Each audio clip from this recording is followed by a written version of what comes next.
As Labor Day approaches, we've seen lots of new reports and polls hinting that the bubble may be bursting on the American dream. The notion that with hard work, Americans can improve their quality of life and make sure their kids will do better than they've done.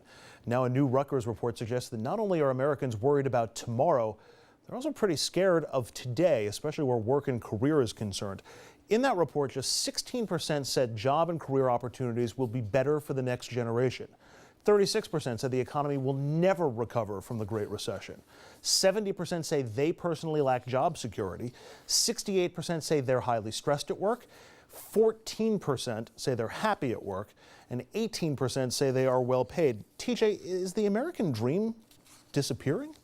It's, you know what, man, it's in trouble at the very least. It's a fleeting thing.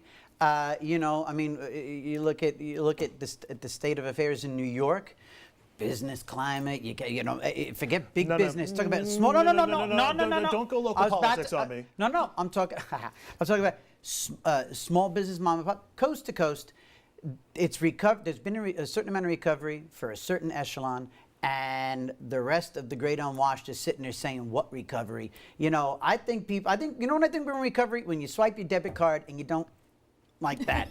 And until we can all just go ahead, like the old days, there's no recovery. Can we all agree on that it does feel like the recovery has been in two strata? For some, it's been... Oh, yeah. Absolutely. Well, the whole economy is in two strata. There's no reason to think that the recovery would not mirror that. Income inequality, which is another way to phrase two strata, is going to be the great issue in 2016. And the forces that drove the austerity model, cut taxes, and the economy will improve. That turned out not to be true. Not true in Europe, where they're having worse situations they are. It's not true in New York. It's not true in the nation. That will be replaced by people talking about investment, making the wealthy pay their fair share, and an end to income inequality. Jessica, I'm assuming you would offer a different prescription? Absolutely. I think, look, no one disputes that there is income inequality, and I think that's fair to say, but how you close the gap is where the differing philosophies come in. I think I disagree with you completely.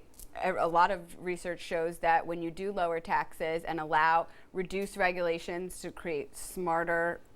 What data shows that? Can you point to one study? Yes, Richard, I can. There's tons of data out there that shows... right here. There you go. There is Let the tons record of data show, Your Honor, she made it up. Let me pull it out of the back of my dress. I don't have it with me right now, but there's tons of data you ought to have something behind Where's it. your data, Richard? There's tons of data out there that shows that lowering taxes, smarter regulations, helps create jobs. Small businesses are strangling right now under this Obama economy that is adding debt. We need to get the debt under control. The spending addiction by the federal government is out of control. That is why the economy is not recovering. So if you want to grow the federal government, you think government jobs and labor is the right way to go, union labor, you run out of other people's money eventually. Going on so that's the forever problem. is not an argument. And it's not evidence. I'm and making it's not my point. You had your chance to make your point, and I'm making my point. Now you asked me a question. So we are never going to agree on this issue. Data? In New York State, the areas where the economy is booming are the high tax areas, where there's taxes and investment. The areas that are in trouble, Syracuse, Buffalo, the small upstate cities, low taxes they have infinitely lower taxes than the areas of the state. Are you insane, Richard? Well, no, they don't. No, I'm not insane. No, they don't. The entire state of New York has high taxes. We are the highest tax state in the country. 40% on average higher than the rest of the nation. That's not true. Yes, it is true, Richard. Who's taxed higher than New York? What data are you getting it from? If you add local taxes the working families you're correct. The problem with that is that the local taxes differ. They're much higher down here. They're much higher in Westchester. Property taxes and sales taxes. They are, and income taxes in the city of Yonkers and New York City. The areas that pay more in taxes in New York State have much sounder economies than the area that pay less in taxes. That is like such an insane argument. The value of the proportion what they pay in property taxes and the value of their properties it's the same thing as having high taxes down here in Westchester and Long Island. I'm jumping back in here because the second part of this question is we're making somewhat nuanced arguments and talking about different tax policies and looking for different results.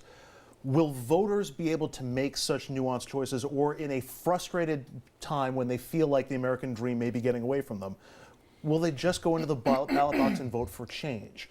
Whatever that change happens to be, whether it's from Obama to a Republican, or whether it's from a Democrat in the Senate to or vice versa. Sadly, it depends. It depends on the narrative that the media drives. In many cases, it depends on who the where you are in the country. It depends on where you are in the country, but again, it depends on what the narrative the media drives for the politician of choice. I mean, it just is what it is. You guys do what you do. I don't think you can blame the media for these choices. In fact, what Zephyr Teachout represents is a rebuke to Andrew Cuomo for his economic policy, among other things, where Cuomo and Astorino stand for cuts to the wealthiest New Yorkers, cuts in the income tax, cuts in the estate tax, cuts in the bank tax, property tax caps, and cuts in school aid. Zephyr Teachout says, I don't really agree with that. A real part of what she presents as an alternative to the austerity bug economics of Astorino and Cuomo.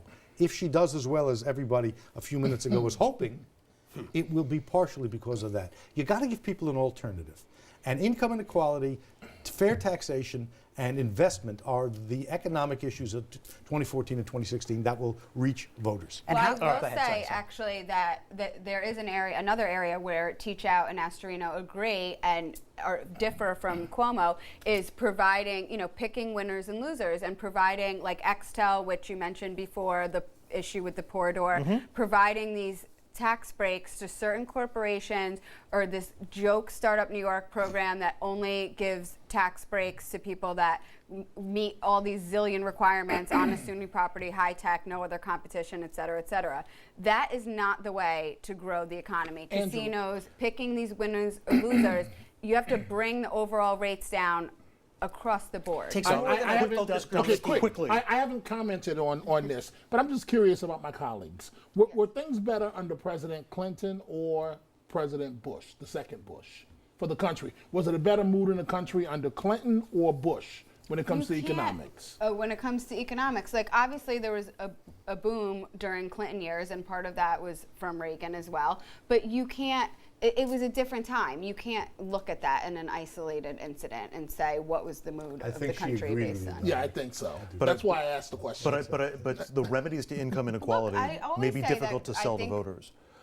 Government spent way too much during the Bush years. There's no question about that. I got to take a break. We're going to go to a commercial. When we come back, the images of a 9-year-old girl manning an Uzi just moments before she lost control of the weapon and shot and killed a gun instructor sent chills across the country. The NRA, however, unmoved, while the group is being blasted today for a tweet it sent out just 2 days after this video was shot.